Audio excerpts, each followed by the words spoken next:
E hoje a gente vai falar sobre a Lumix S5, essa câmerazinha aqui, ó. E aí galera, tudo sob tranquilo? Seja bem-vindo a mais um vídeo aqui do canal e esse vídeo é um pouquinho comprido, então pega seu café, seu copo d'água e vamos conversar sobre a Lumix S5, essa câmera aqui da Panasonic que é uma full frame com um valor bem mais em conta do que normalmente as full frames custam. Eu tive a oportunidade de ficar com ela aqui durante alguns meses. Aliás, muito obrigado Brasil Box por ter enviado essa câmera para a gente poder fazer esse review. E outra coisa que eu achei muito legal é que o meu querido amigo Marcos da Brasil Box falou o seguinte: Cajal, eu vou te mandar essa câmera, tu vai fazer o review e esse review precisa ser sincerão.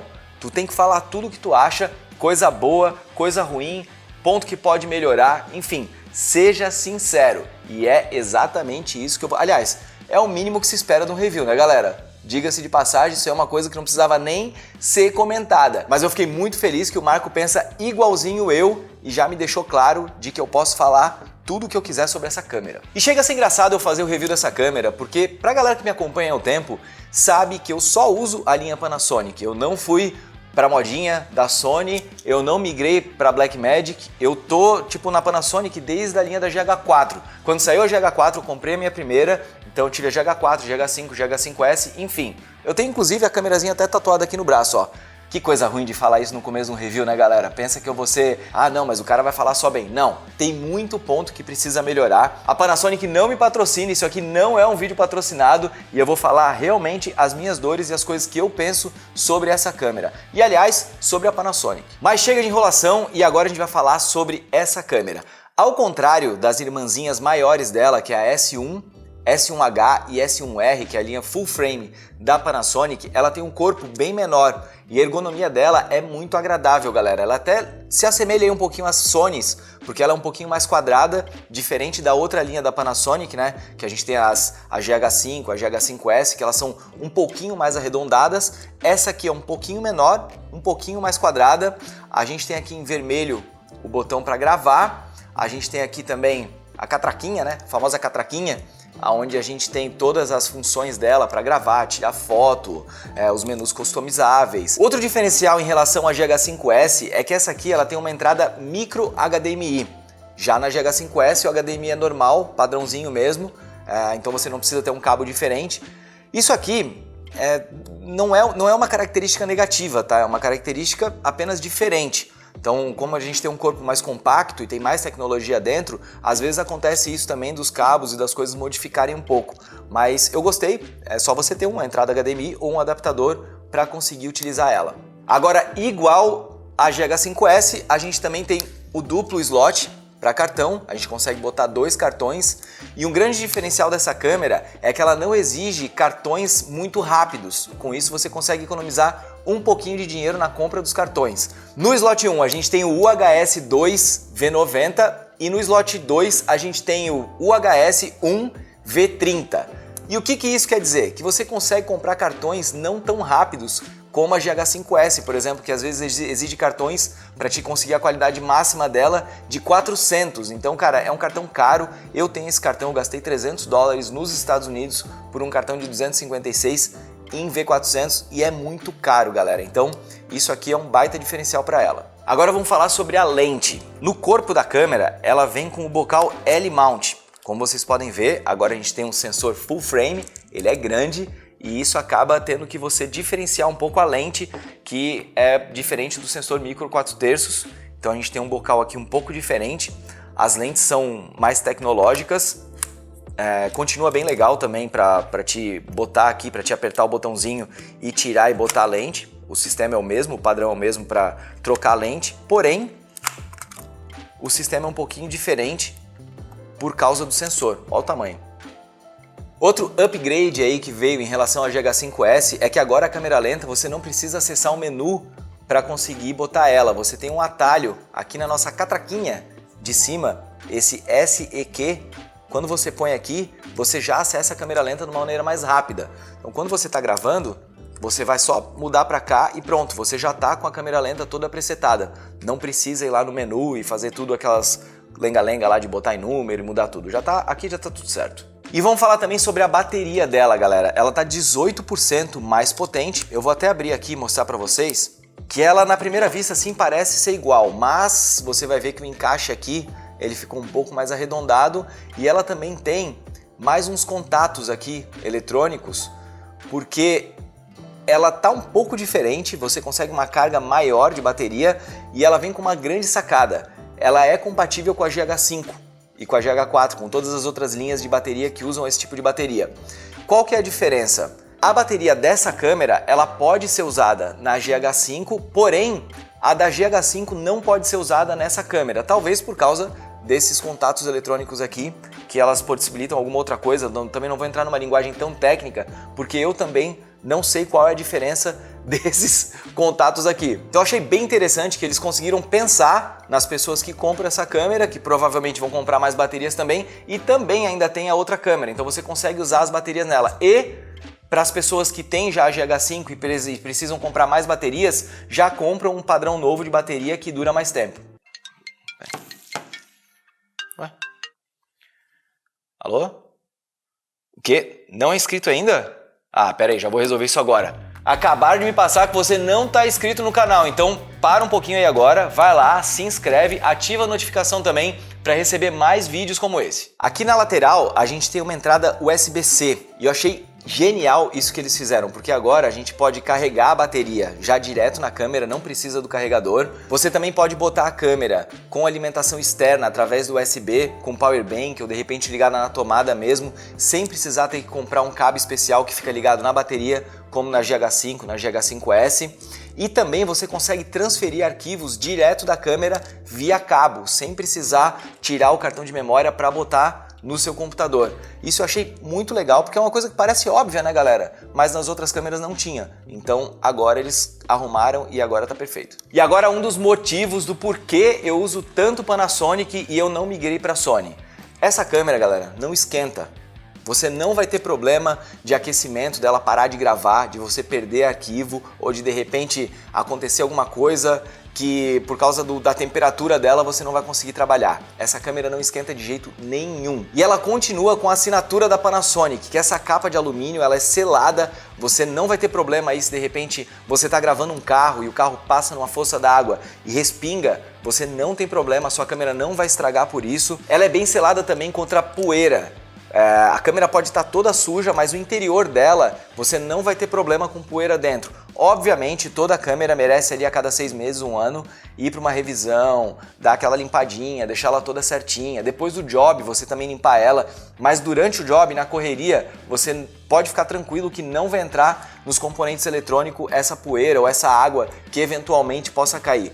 Particularmente quando eu vou trabalhar, a maioria dos lugares que eu vou gravar, eles são assim, são sempre de risco. Eu gravo muita coisa de esporte, de paraquedismo, de várias coisas que sempre bota a câmera em risco. Para mim é muito importante ter uma câmera resistente. Então esse talvez seja o principal motivo de eu continuar na Panasonic. Eu já tive vários relatos de amigos que perdem câmera, que acontece várias coisas com ele, pelo fato da câmera não ser tão resistente quanto a Panasonic. Cara, eu já deixei câmera cair. Eu tenho uma GH4 que ela já caiu tantas vezes e até agora não aconteceu nada com ela. Se vocês verem ela tá feia. Ela não tem nem essa orelhinha aqui mais, mas ela tá lá, firme, forte, nunca falhou e nunca precisou ir para assistência. Temos também o quesito estabilização. Essa câmera, ela tem um estabilizador interno de 5 eixos do sensor, mas ela também combina com a estabilização digital e com a estabilização da lente, caso você tenha uma lente com estabilizador.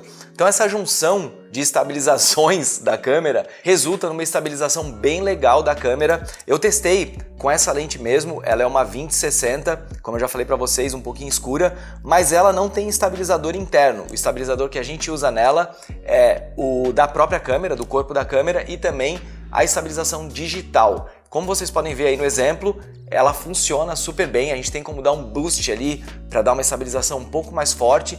Obviamente a gente tem uma cropada um pouquinho maior também na lente, mas isso é normal, quase todos os estabilizadores fazem e funciona super bem nessa câmera. E agora a gente está testando o autofocus, então eu deixei um ponto específico no meio da tela e agora eu estou aproximando ela para ver se continua focada.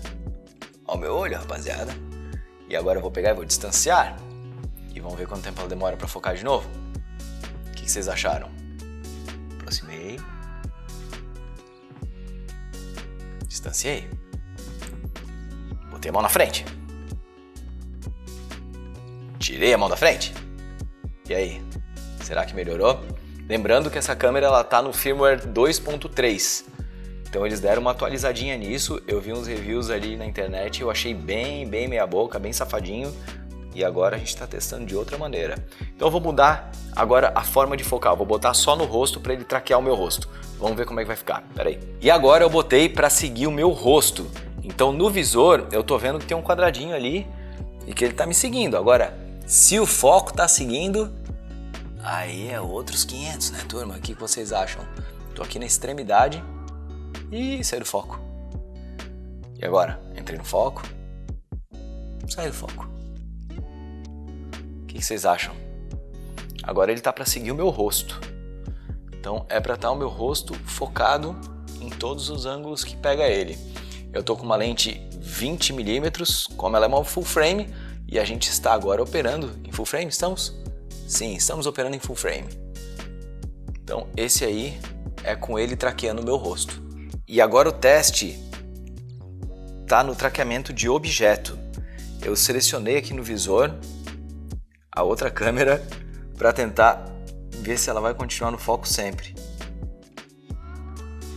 E rapaz, eu tô gostando até disso aqui, viu? Agora eu tô conseguindo olhar pro visor o tempo todo e parece que tá interessante. Ih, pulou lá para trás. Vamos clicar de novo aqui com o dedo. Achou, olha aí, ó. Eu botei o foco agora no Finder.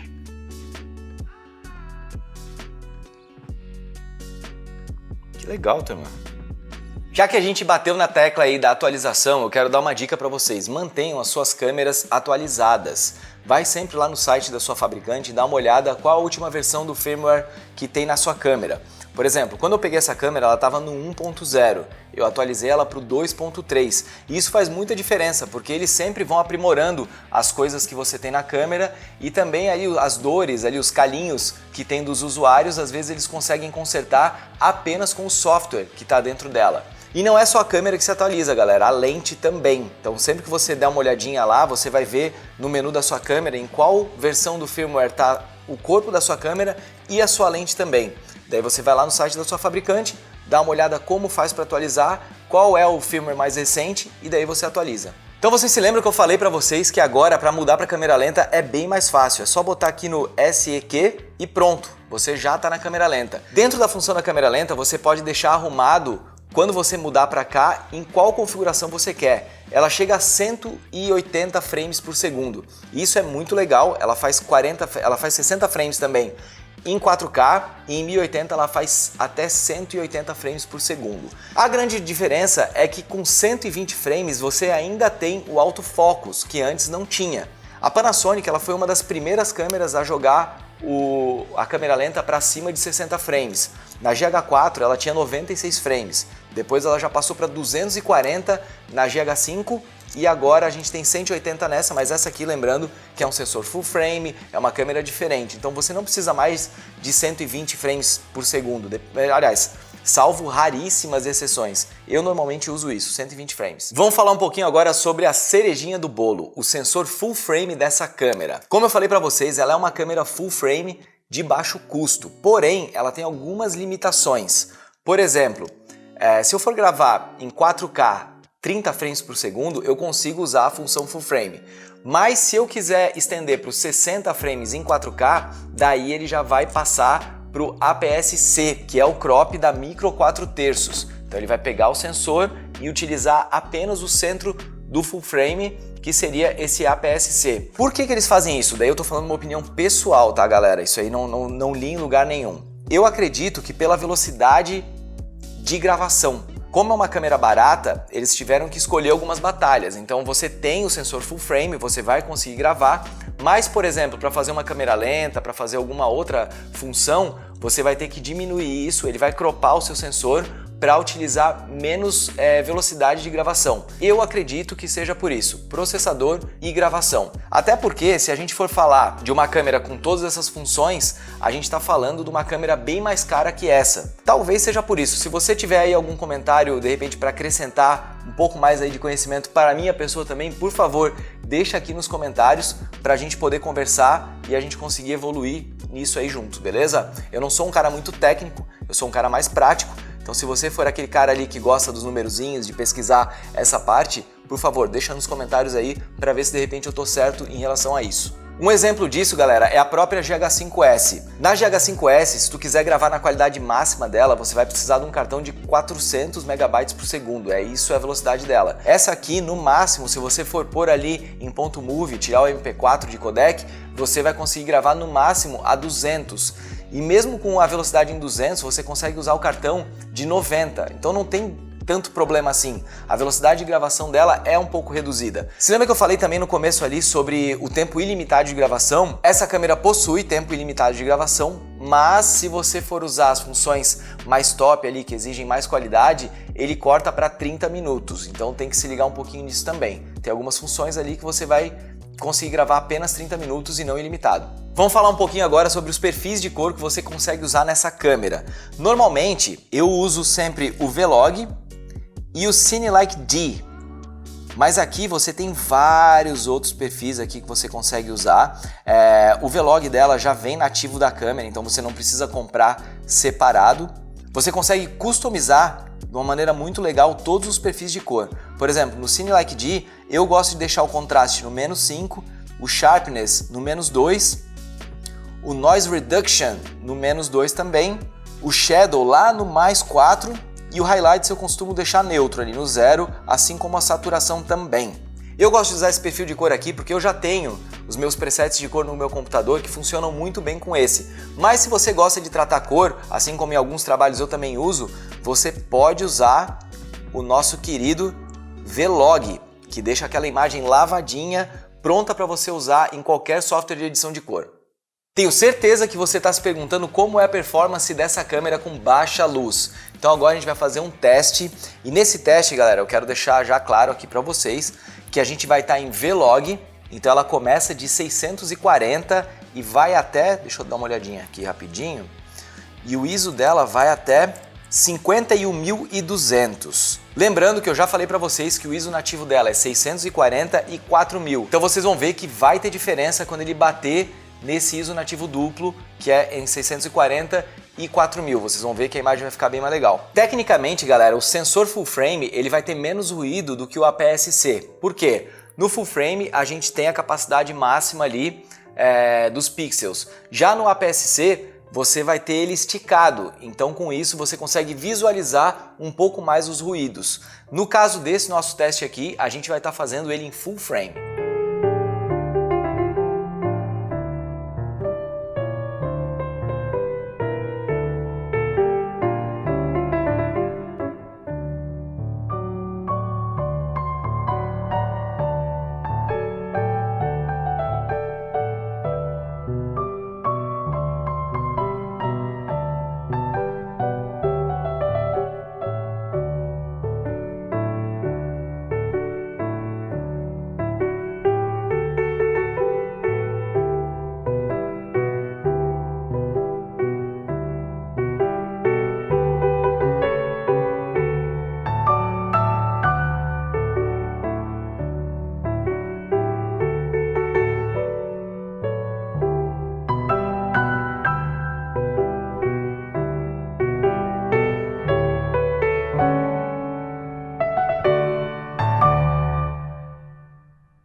E agora a gente está testando duas coisas ao mesmo tempo. O estabilizador, eu estou andando tipo vlog, e também o foco automático, só que no ambiente de luz normal, na cidade, à noite, com o ISO em 4000. Olha lá o outro doido lá atrás. Ah, meu Deus do céu. O foco ele está no ponto específico, ele não está no meu rosto apenas, por isso que eu estou tentando manter o meu rosto no centro da imagem. Vamos afastar um pouquinho e aproximar para ver o que acontece. Né? Gostou? Isso aí. Deixa o like. Já deixa o like aí, deixa o comentário aí, porra. Então agora ela está em 3.5, ISO 4000 e o shutter está em 50. A gente está gravando em 24 frames por segundo em 4K.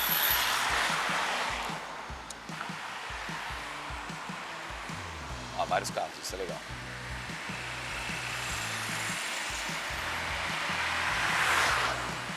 A gente pegou uma barbeiragem, inclusive. A gente está gravando em 5.6, 50 de shutter e o ISO em 4000 de novo. A diferença é que agora a gente está com o zoom em 60 milímetros.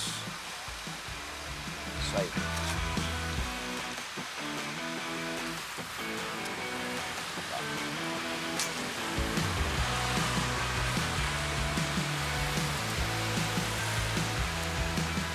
Então agora a gente está gravando de novo em 5.6 com um zoom máximo em 60 milímetros perto dos faróis. Vai dar uma olhadinha como é que ela se comporta com luz contra assim.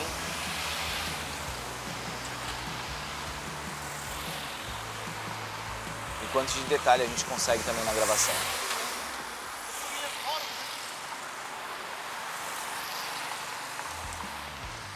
Compressão, galera. A compressão dessa câmera ela é diferente da GH5S e eu vou explicar um pouquinho para vocês sobre essas diferenças. Como eu falei um pouquinho antes, essa câmera não exige os cartões de alta velocidade de gravação, porque ela grava no máximo em 200 MB por segundo, diferente da GH5S que grava em 400. A compressão da GH5S é a ALL-E e o codec é o AVC, Advanced Video Codec. Já a compressão da S5 é o LONGOP e o codec é o EVEC, High Efficiency Video Codec. Rapaz, eu tô falando bem, hein? Isso é o que permite essa câmera gravar com uma qualidade tão legal, mesmo sem ter cartões de alta velocidade. Já falamos também sobre o tempo de gravação e eu quero falar para vocês que essa câmera ela grava em 10 bits, mas se você estiver gravando em 10 bits, você vai limitar o seu tempo de gravação para 30 minutos.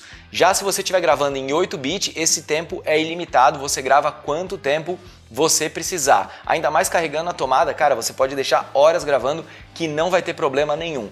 Diferente das outras câmeras. A Canon R6, por exemplo, que seria aí a concorrente direta dessa câmera, ela sempre para de gravar nos 30 minutos. Então aí você já consegue ter um comparativo de onde você consegue chegar com essa câmera. A gente tem essas diferenças aí do sensor, do crop, de inúmeros fatores, porém ela se sobressai em relação às outras câmeras em outros fatores. E as minhas considerações finais sobre essa câmera em relação a preço, ela é praticamente metade da S1H, que é a irmãzinha maior dela, mais parrudinha. Você tem uma câmera high-end aí, uma câmera de extrema qualidade que você vai conseguir usar para trabalhos. Para vlog, em relação principalmente ao autofoco, eu já não recomendaria tanto essa câmera por causa disso. Você tem outras opções melhores caso o seu projeto é fazer vlog, mas se o seu projeto é atender clientes e fazer trabalhos, essa câmera é ideal para você. O fator dela ser uma full frame e ter um valor tão acessível em relação às outras câmeras, claro que a gente está falando de Brasil, o Brasil é tudo caro, não adianta eu também dar preço para vocês agora, eu vou botar alguns links aqui embaixo para vocês, porque esse vídeo aí, de repente você está assistindo ele daqui 2 anos e o preço vai ser diferente. Mas aqui embaixo você vai ter links dela aí e você vai poder conferir os preços em relação ao que eu estou dizendo sobre a S1H ou a própria S1. Em relação à Sony, a Canon, essas outras câmeras, eu sou suspeito para falar, eu gosto muito de usar a Panasonic, eu não saio da linha Lumix já faz muito tempo. Eu também não vou dar uma aí de, cara, meu Deus do céu, você precisa usar a Panasonic. Não, isso aí é para o meu modo de usar. Eu vou dar um exemplo para vocês dos visores. Na Sony, dificilmente você tem isso aqui, cara, um visorzinho que flipa na câmera, sabe? Às vezes eles têm esses aqui que você só puxa e ele vem um pouquinho para trás. Na Blackmagic também, o visor é fixo ali, você precisa ter um monitor. Eu preciso de uma câmera versátil, para mim isso aqui faz muita diferença. Eu sou um cara que não gosto de usar monitor. Às vezes eu uso em alguns trabalhos específicos quando precisa, mas normalmente eu não gosto de usar. Então por isso que para mim, para o perfil Daniel Cajal de videomaker, eu prefiro a Panasonic por isso. Galera, é uma câmera muito legal, o preço dela tá super acessível. Eu quero agradecer de novo aí a Brasil Box por ter enviado essa câmera para a gente fazer esse review, para poder testar ela e ver quanto ela faz de diferença numa produção. Eu tive a oportunidade de testar ela junto com a GH5S, então foi bem comparativo mesmo, por isso que eu falei tantas vezes sobre a GH5S. Eu tive a oportunidade de verificar a diferença, as qualidades, os prós e os contras lado a lado na minha mão. Então, da mesma maneira que eu fiz esse review sincerão aqui, eu quero que você também deixe a sua opinião sincerona sobre esse review. Se faltou alguma coisa, deixa nos comentários aqui que a gente vai lá e pesquisa também. Muito obrigado e até a próxima aventura.